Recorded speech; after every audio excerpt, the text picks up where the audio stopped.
Arizona, home to more than 7.4 million people, historically leans towards Republicans. Over the past 76 years, only 3 Democratic presidential candidates have won the general election in the southwestern state: Harry Truman in 1948, Bill Clinton in 1996, and Joe Biden, who pulled off a narrow victory in 2020. This election year, the race is tight again.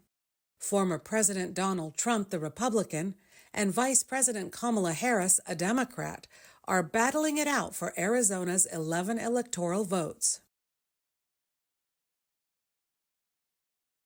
I think kind of underscores kind of this independent nature of Arizona. We've kind of, it's a strongly unaffiliated, but also kind of libertarian. Libertarians believe liberty is the most important political value, which can be achieved by limiting government power. Predicting their vote becomes very challenging because how they vote in one election doesn't necessarily mean they're going to vote in the next election.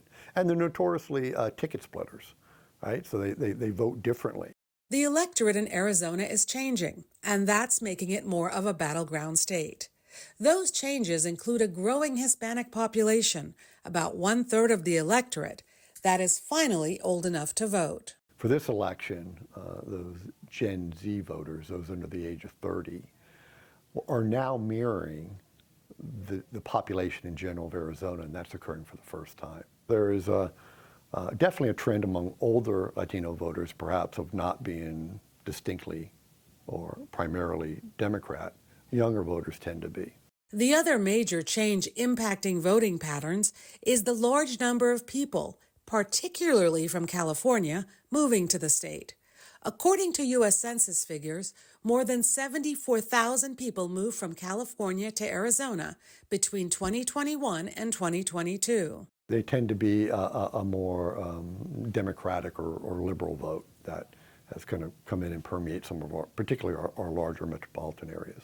Larger metro areas like Maricopa County, home to the state capital of Phoenix and more than half of Arizona's population.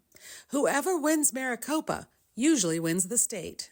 It's that process where we have these big cities that are now coming to dominate state-level politics. In the case of Arizona, Maricopa County is now about 60% of the total state. And then you have Pima County, which is another about 12% or so. So you have 2 counties that really dominate most of Arizona politics. According to Riley, the 3 issues that Arizonans care most about are the economy, reproductive rights, and immigration. 2 of those issues are on the November ballot. Proposition 139 would codify a woman's right to an abortion in Arizona. Proposition 314 would make illegally crossing the Arizona-Mexico border a state crime in addition to a federal crime. One issue could drive more liberal voters to the polls, while the other could energize conservative voters.